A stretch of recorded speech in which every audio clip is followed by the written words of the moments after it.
Salut, c'est Marco de Top 4 Phone. On se retrouve aujourd'hui pour la vidéo de présentation du Plantronics Backbeat Pro, le casque que vous voyez tout de suite devant vos yeux.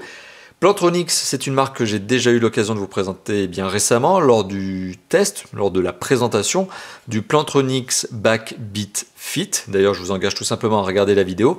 Aujourd'hui, on est sur un tout autre type de casque, un tout autre modèle, puisqu'il s'agit donc du Pro, de Backbeat de Plantronics, donc gamme Backbeat Pro. Il s'agit d'un casque circum-oral, ce qui veut dire que tout simplement c'est un casque qui va englober la totalité de votre oreille. Votre oreille va se placer à l'intérieur, totalement à l'intérieur de cet écouteur. Voilà, c'est par opposition notamment aux intra-auriculaires comme le Backbeat Fit ou encore aux supra-oral qui sont des casques qui viennent se poser sur l'oreille et qui n'englobent pas l'oreille. Bon. Quoi qu'il en soit, tout ça pour vous dire qu'aujourd'hui on est sur donc la présentation d'un casque qui est circum-oral, un casque également sans fil, vous le voyez ici il n'y a pas de fil, mais il y en a quand même un, donc il n'y en a pas mais il y en a quand même un, on va le détailler tout de suite. Donc un casque qui en novembre 2015, au moment auquel je fais cette vidéo, est vendu au prix maximum conseillé de 199 € et sur le web vous arrivez déjà à le retrouver à moins de 170 €. Un bon gros casque, c'est clair, c'est un gros casque, ça vous le voyez, mais il a du bon son. Et ça, bien évidemment, on va y revenir d'ici quelques instants. Alors, qu'est-ce qui est fourni avec le casque? Eh bien, dans cette très grosse boîte, d'ailleurs que j'arrive pas à vous montrer en entier à l'image, on retrouve le casque, on retrouve un double jack 3.5, lequel possède, je vais vous le montrer tout de suite, quelques particularités. Alors, première particularité, il est dans un plastique caoutchouté très épais. Donc déjà, il y a de bons espoirs pour que le câble ne casse pas, ou en tout cas pas trop vite. Le jack 3.5 qui va se brancher sur l'appareil de votre choix se met donc en coude, il est coudé, donc ça c'est un bon point. On fait la longueur du câble, sur quoi on arrive? On arrive sur l'entrée micro, parce qu'il s'agit, ce casque peut faire kit piéton. On retrouve donc une entrée micro, bouton de contrôle de volume plus, moins, bouton raccrocher-décrocher. Voilà, donc c'est une bonne petite télécommande sur le câble jack 3.5. Et on retrouve également l'autre bout du jack 3.5 qui lui est droit, avec petit rappel de la marque, on le voit dessus. Voilà. Donc il y a de la recherche esthétique, le câble, vous l'aurez remarqué, est violet, le casque est noir, c'est la seule déclinaison couleur qui existe. Il n'y a pas d'autre déclinaison couleur, il n'y a pas de rouge, il n'y a pas de bleu, voilà, c'est câble violet et casque noir. Donc ça c'était pour le câble double jack 3.5. Le câble micro USB qui permet la charge, pareil, il est plutôt épais, caoutchouté, et il est violet lui aussi, et donc jack 3.5, rien à voir, micro USB d'un côté, USB de l'autre, pour recharger justement, vous l'avez compris, le casque en lui-même. Alors je dis recharger, je vais vous donner tout de suite les spécifications. Le constructeur revendique jusqu'à 24 heures d'autonomie. 24 heures d'autonomie avec une seule charge. Une charge complète, c'est 3 heures. Alors pour la charge complète, je le concède, ça doit être à peu près ça. Pour l'autonomie maximale de 24 heures, ça je vous l'avoue, j'ai pas été jusqu'à 24 heures d'écoute. Par contre, j'ai passé plusieurs heures, dont notamment 4 heures d'écoute successives. Et oui, ça je veux bien croire que c'est effectivement un casque qui est doté d'une très bonne autonomie. Alors la batterie est interne, mais elle n'est pas extractible. Donc elle est figée dans le casque. Aucun moyen de changer cette batterie si au bout de quelques années, elle se fatigue. Pour poursuivre la vidéo de déballage, en tout cas cette partie déballage, on retrouve également une petite notice. Vous voyez, j'ai même pas eu besoin de m'en servir pour connecter le casque en Bluetooth. On retrouve également cette très belle pochette en nylon, douce, doux au toucher, qui peut contenir le casque. Vous le voyez, ça englobe complètement le casque, qui est quand même de grande taille. Et puis voilà, donc ça c'est fourni avec le casque, et c'est une bonne petite attention de la marque. On remarquera notamment que le sac en nylon, enfin cette pochette en nylon, contient, enfin en tout cas, est sérigraphié, il y a bien la marque Plantronics qui est écrite dessus. Alors, on met tout ça de côté, maintenant on va s'attarder sur le casque en lui-même, c'est l'essentiel quand même de cette vidéo.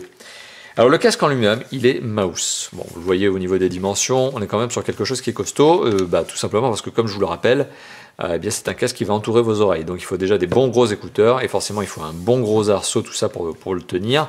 Alors c'est un casque qui est donc mouse, qui pèse 340 grammes, mais qui possède la particularité de ne pas donner un sentiment de trop lourd sur la tête, parce que il est bien molletonné au niveau des oreilles, il est réglable, et en plus il est bien molletonné au-dessus de la tête, voilà ce cerceau. Autre parenthèse, tous ces éléments que je viens de vous évoquer, donc mousse sur les écouteurs, mousse sur l'arceau, le cerceau, ne peuvent pas être remplacés. Donc voilà, la question c'est comment réagiront donc ces trois matériaux, ces trois éléments, bien dans le temps, voilà, au bout de centaines d'heures d'écoute, eh bien est-ce que ça sera toujours aussi solide, pas rayé, pas déchiré? Ça c'est une bonne question puisque je ne peux pas y répondre. En tout cas, je n'ai pas suffisamment de recul pour vous le dire.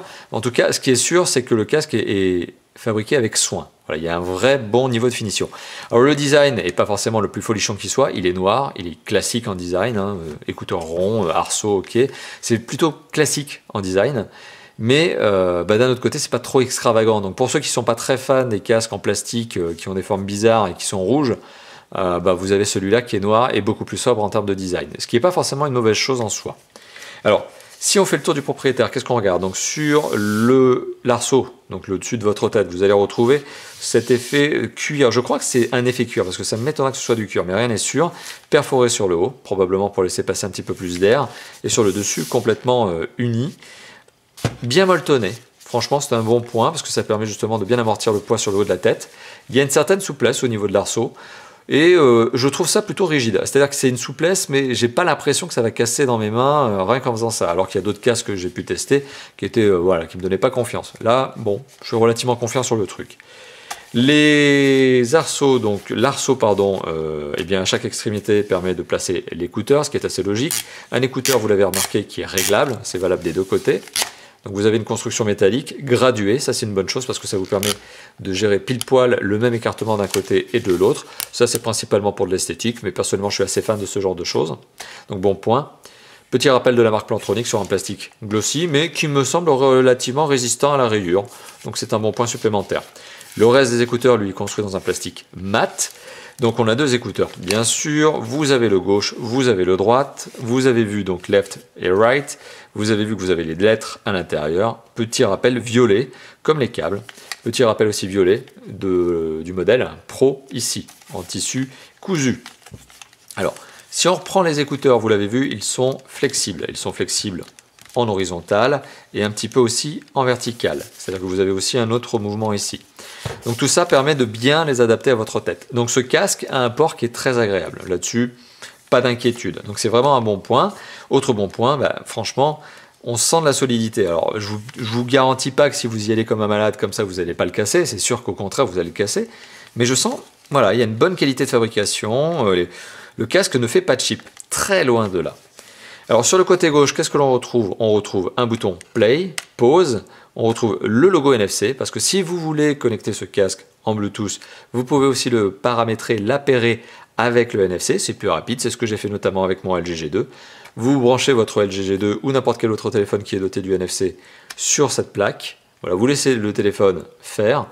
Il faut allumer le casque quand même avant et ça va vous synchroniser, vous appairer tout simplement en Bluetooth. C'est extrêmement facile.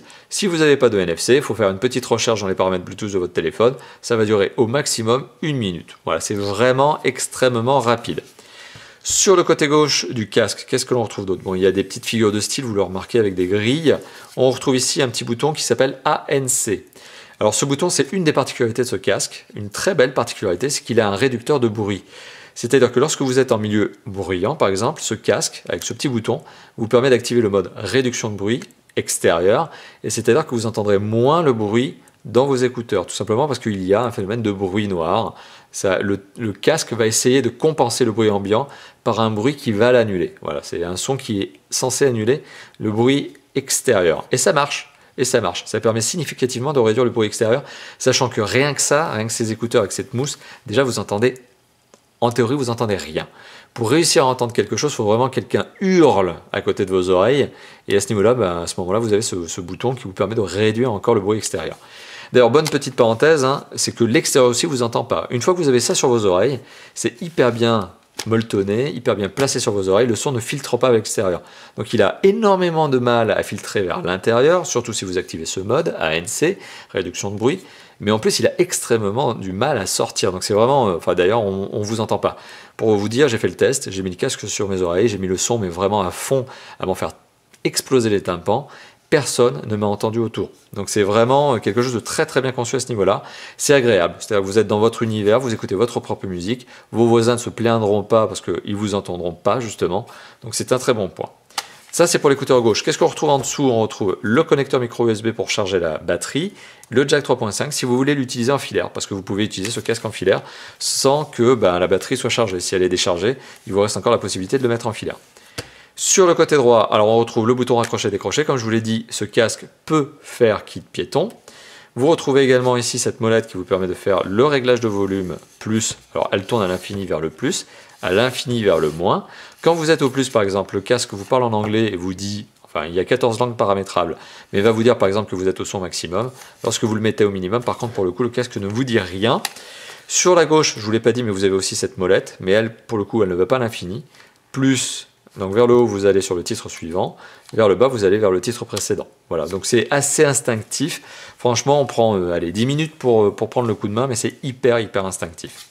Sur le côté droit, donc sur l'écouteur droit, vous avez le bouton on-off. Donc si vous l'allumez, vous voyez les témoins de charge ici qui clignotent.